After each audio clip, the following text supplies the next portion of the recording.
कल्पना करा, सिनेमा हॉलमध्ये झाडूलोट करणारा, पोस्टर लावणारा एक तरुण आणि त्याच तरुणाने उभं केलेलं 5,000 कोटी रुपयांचं साम्राज्य. अविश्वसनीय वाटते नाही का? पण ही गोष्ट आहे बालाजी वेफर्सचे संस्थापक चंदूभाई विराणी यांची, ज्यांनी हे सगळं सत्यात उतरवून दाखवलं. हो, बरोबर ऐकलात. 5,000 कोटी रुपये हा फक्त एक आकडा नाहीये, तर ही एका सामान्य माणसाच्या असामान्य जिद्दीची आणि मेहनतीची कहाणी आहे. विचार करा, इतका मोठा व्यवसाय त्यांनी अक्षरशः शून्यातून उभा केला. पण मग प्रश्न हाच पडतो की हे सगळं घडलं तरी कसं? एक अशी व्यक्ती ज्याच्याकडे एकेकाळी घर भाड्याचेही पैसे नव्हते, तो माणूस एवढ्या मोठ्या साम्राज्याचा मालक कसा बनला? चला तर मग याच प्रश्नाचं उत्तर शोधूया त्यांच्या या अविश्वसनीय प्रवासात. प्रत्येक मोठ्या गोष्टीची सुरुवात ही कुठेतरी संघर्षातूनच होते नाही का? चंदूभाई विराणी यांचा प्रवासही काही वेगळा नव्हता.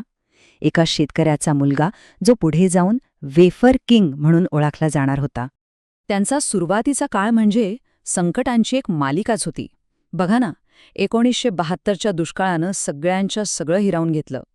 जमीन विकून मिळालेल्या पैशातून जो काही व्यवसाय सुरू केला, तोही फसवणुकीमुळे बुडाला. आणि शेवटी पोट भरण्यासाठी त्यांना एका सिनेमा हॉलमध्ये सीट साफ करण्याचं काम मिळालं. पगार होता फक्त 90 रुपये महिना. नशिबानं जणू त्यांची परीक्षाच घ्यायचं ठरवलं होतं. पण म्हणतात ना, जिथे संकट असतं तिथेच संधीही दडलेली असते. चंदूभाई खचले नाहीत. खरं तर त्यांच्या आयुष्याला एक मोठी कलाटणी देणारी संधी त्यांना याच संघर्षाच्या काळात सापडली. झालं असं की त्यांच्या कामावर खुश होऊन सिनेमाच्या मालकाने त्यांना कॅन्टीन चालवायला दिलं. आणि तिथेच त्यांच्या एक गोष्ट लक्षात आली.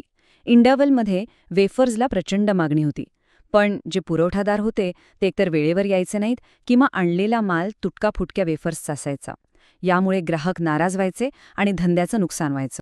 या रोजच्या कटकटीला कंटाळून त्यांनी एक साधा पण जबरदस्त निर्णय घेतला. दुसऱ्यांवर अवलंबून राहायचंच कशाला. त्यांनी ठरवलं आपणच वेफर्स बनवायचे.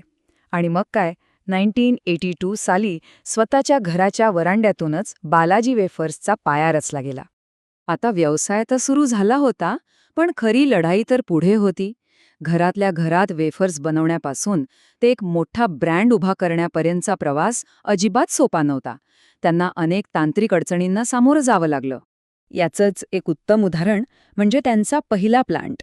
50 लाखांचं कर्ज घेऊन त्यांनी प्लांट बसवायचं ठरवलं, पण ऐनवेळी ती कंपनीच बंद पडली. आता विचार करा, एवढे पैसे पणाला लागले होते. पण विराणी बंधूंनी हार मानली नाही.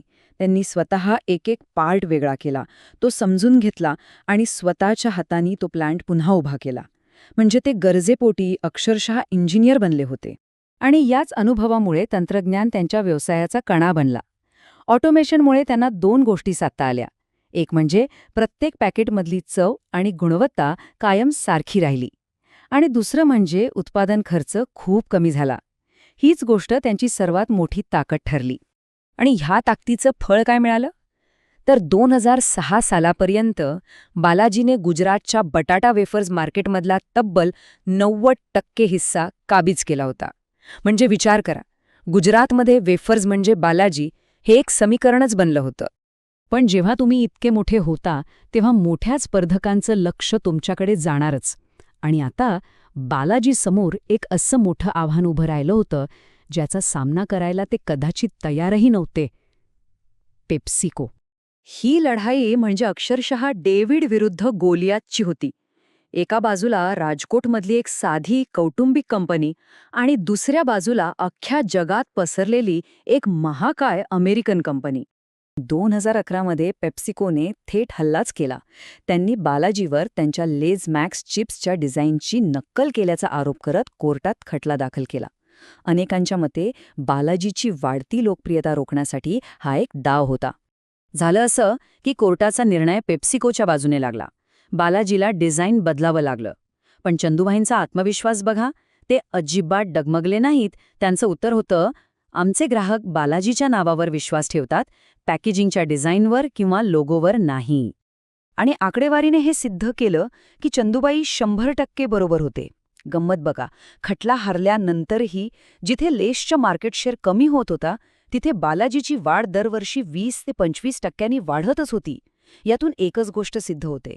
बाजारातला खरा राजा असतो तो म्हणजे ग्राहक, आणि त्याचा विश्वास एकदा जिंकला की तुम्हाला कोणीही हरवू शकत नाही. तर मग असा अढाळ विश्वास त्यांनी कसा निर्माण केला? पेप्सिकोसारख्या बलाढ्य कंपनीला जे जमलं नाही, ते बालाजीने नक्की कसं साध्य केलं? चला, आता त्यांच्या यशाची ही खास रेसिपीज बघूया. त्यांच्या यशामागे हे 4 मुख्य स्तंभ आहेत.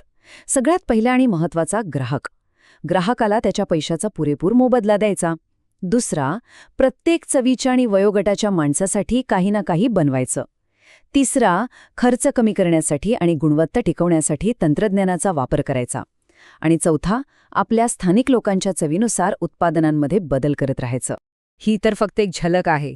तरुणांसाठी वेस्टर्न स्नॅक्स आहेत, कुटुंबांसाठी पारंपरिक नमकीन आहे, आणि मुख्य ग्राहक वर्गासाठी तर वेगवेगळ्या प्रकारचे वेफर्स आहेतच. म्हणजे त्यांच्याकडे प्रत्येकाच्या आवडीनिवडीनुसार काही ना काही आहेच.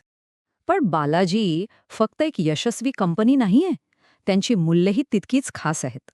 विचार करा, भारतीय ब्रँड म्हणून टिकून राहण्यासाठी त्यांनी 4,000 कोटींची ऑफर नाकारली. स्पर्धक अडचणीत असताना त्याला मदत केली. इथे कर्मचाऱ्यांवर सेल्स टार्गेटचं दडपण नसतं, कारण त्यांना कुटुंबाचा एक भाग मानलं जातं. आणि मला वाटतं हाच त्यांच्या यशाचा खरा पाया आहे.